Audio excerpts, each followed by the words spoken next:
அன்பு நண்பர்கள், அருமை தோழர்கள் அனைவருக்கும் உங்கள் ஜோதிடர் ஓம் சக்தி ராஜாவின் அன்பு வணக்கங்கள். நெக்ஸ்ட் ஜென் நேயர்கள் அனைவருக்கும் கோடான கோடி நமஸ்காரங்கள்.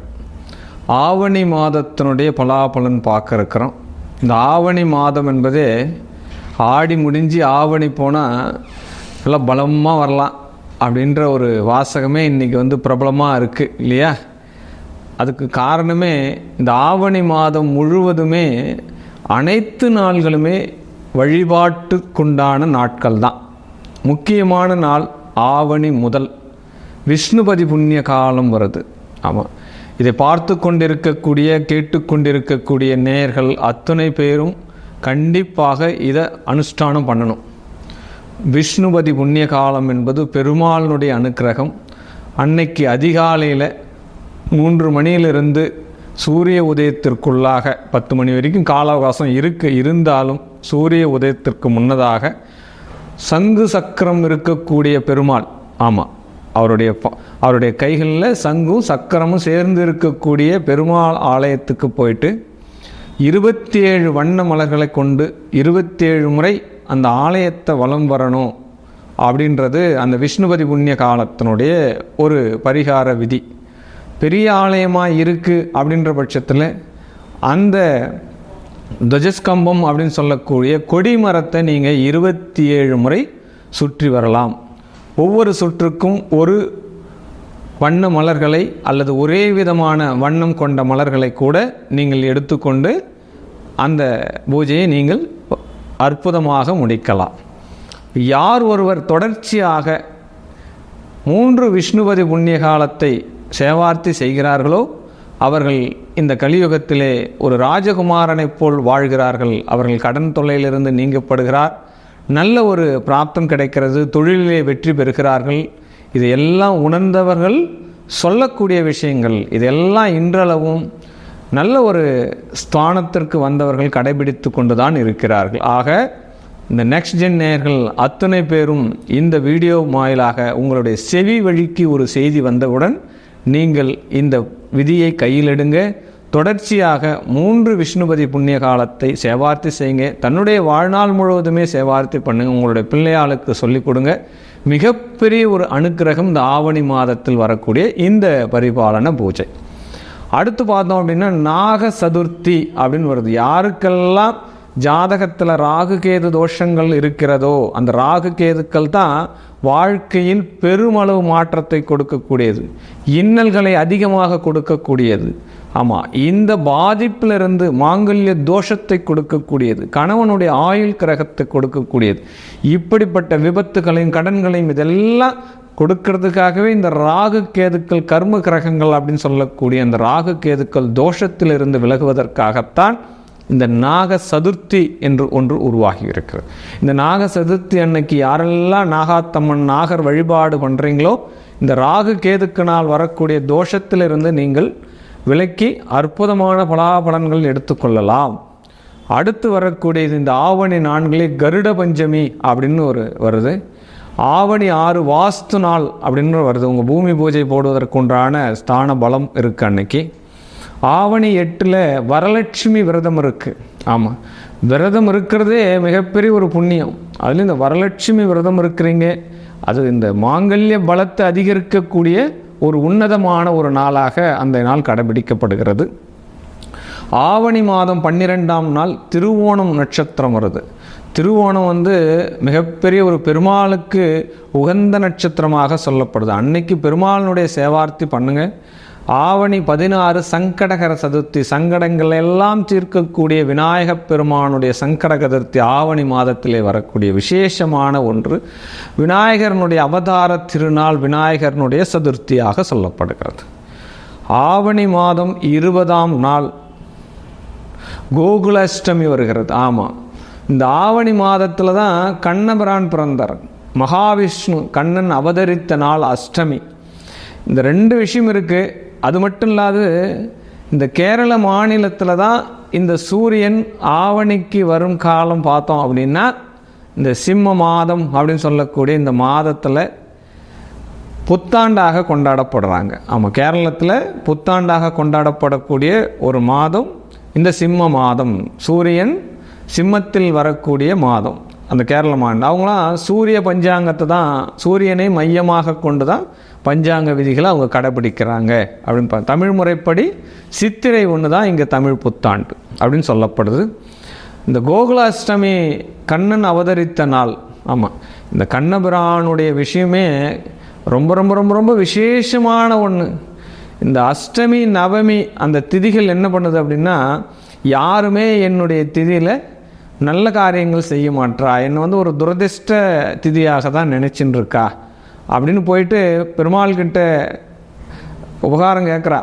சரி, பெருமாளும் அதுக்கு அசை கொடுத்து, சரி உங்களுடைய திதியில் நான் அவதரிக்கிறேன் அப்படின்னு சொல்கிறேன். அதனால தான் அஷ்டமியில் கண்ணபிரானும் நவமியில் ஸ்ரீ ராமபிரானும் பிறக்கிறாங்க. அதனால் அந்த அஷ்டமி நவமியே துர்சாதனமான நாள் அப்படின்றத காட்டிலும் கண்ணன் அவதரித்த நாள், ஸ்ரீ ராமபிரான் அவதரித்த நாளாக இந்த நாள்கள் இப்படி மாற்றப்பட்டதாக ஒரு வரலாறுமே இருக்குது. அதனால் இந்த ஆவணியில் வரக்கூடிய இந்த கோகுலாஷ்டமியை உங்களுடைய குடும்பத்தில் இருக்கக்கூடிய குழந்தைகளுடைய பாதம், அந்த கண்ணனை குடும்பத்துக்கு கூட்டுட்டு வாங்க. உங்களுடைய குடும்பத்தில் உள்ள அனைத்து பிரச்சனைகளும் செல்லக்கூடிய இடம் தெரியாமல் செல்லும் அப்படின்னு சொல்லப்படுது.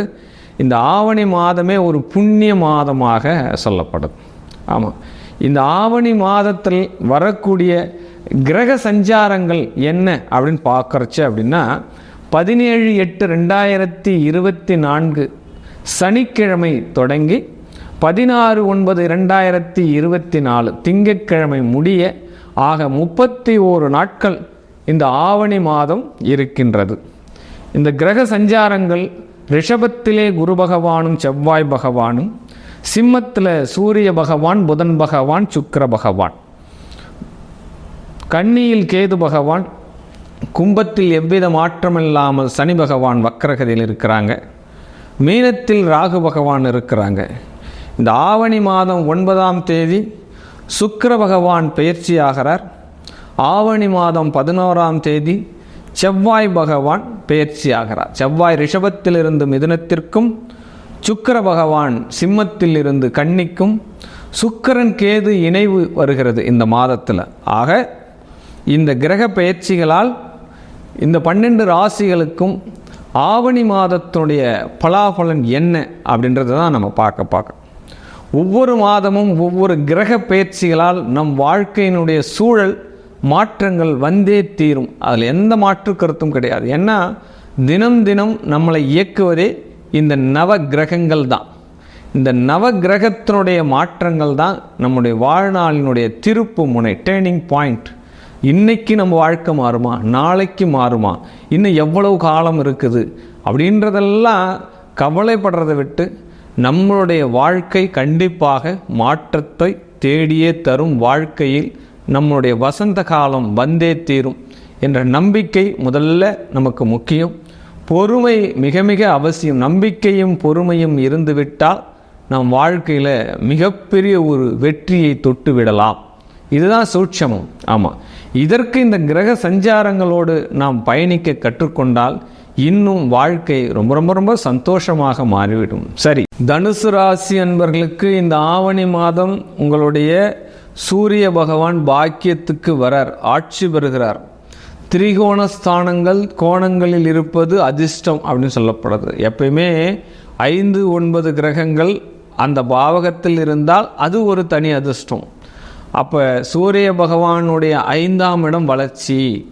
அப்போ உங்களுக்கு ஏதோ ஒரு மதிப்பு, மரியாதை, உயர்வுகள், அந்தஸ்து, கௌரவங்கள் எல்லாம் கிடைக்க போகிறது அப்படின்னு சொல்லலாம். அரசு துறையில் ஆதாயம் கிடைக்க போகிறது. சூரியன் 9 இருந்தாலே தந்தையாருக்கு மகன் அடங்கி போயிடும்.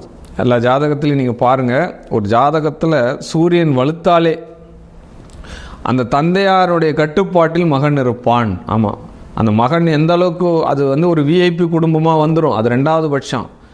அந்த எந்த அளவுக்கு உயர்ந்தாலும் அந்த மகன் அப்பாவுடைய கட்டுப்பாட்டில் இருப்பான். ஏன்னா தந்தைக்கு மதிச்சாகணும். இல்லைன்னா தந்தைக்கு பயந்த சுபாவமாக இருப்பான். தந்தை என்னுடைய நேர் பேச மாட்டான்.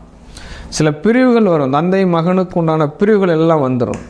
இப்போ சூரியன் 9க்கு வரக்கூடிய காலம் தனுர் ராசியில் அப்பா மகன் உறவுகள் சற்று படிப்பதற்காகவோ தொழிலுக்காகவோ கொஞ்சம் இடம் பெயரக்கூடிய வாய்ப்புகள் வரும். ஆனால் இப்போது உங்களுடைய லக்ன பாவம் வளர்ச்சி, உங்களுக்கு மதிப்பு மரியாதை, கண்டிப்பாக கூடுதல் வருமானம் எல்லாமே கிடைச்சிரும் அப்படின்ற ஒரு விஷயத்தை எடுத்துக்கலாம்.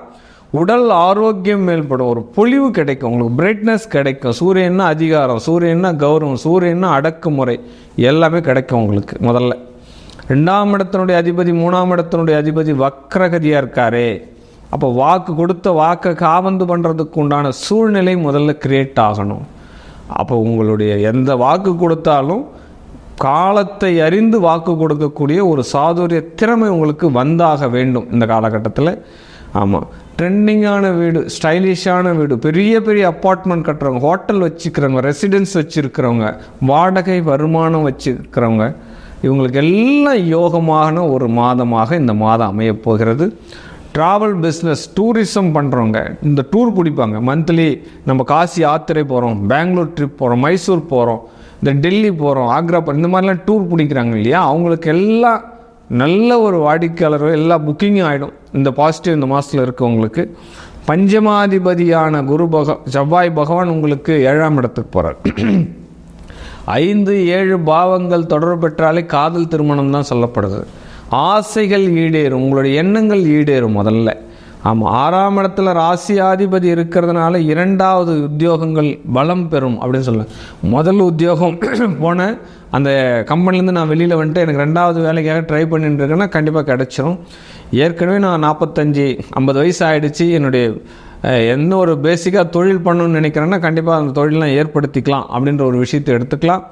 7ஆம் இடத்துல செவ்வாய் பகவான் வரக்கூடிய காலம் உங்களுக்கு. மிதுனத்தில் செவ்வாய் இருந்தாலே வாகன இன்க்ரிமெண்ட் அப்படின்னு சொல்கிறா. அஷ்டமஸ்தானத்தில் புதன் பகவான் வக்கர அஸ்தங்கம் ஆயிருக்காரு. அதனால் தோல் சார்ந்த பிரச்சனை, டாக்குமெண்ட் சார்ந்த பிரச்சனை ஏற்கனவே இருக்குது அப்படின்னுக்குள்ளே அந்த டாக்குமெண்ட்லாம் 1க்கு மேற்பட்ட முறையில் செக் பண்ணிக்கிறது நல்லது. ஏதாவது ஒரு இன்டர்வியூ போகிறீங்க அப்படின்னா எல்லா டாக்குமெண்ட்டும் கரெக்டாக இருக்கான்னு பார்த்துக்குங்க. ரொம்ப ரொம்ப இம்பார்ட்டண்டான விஷயம் இது.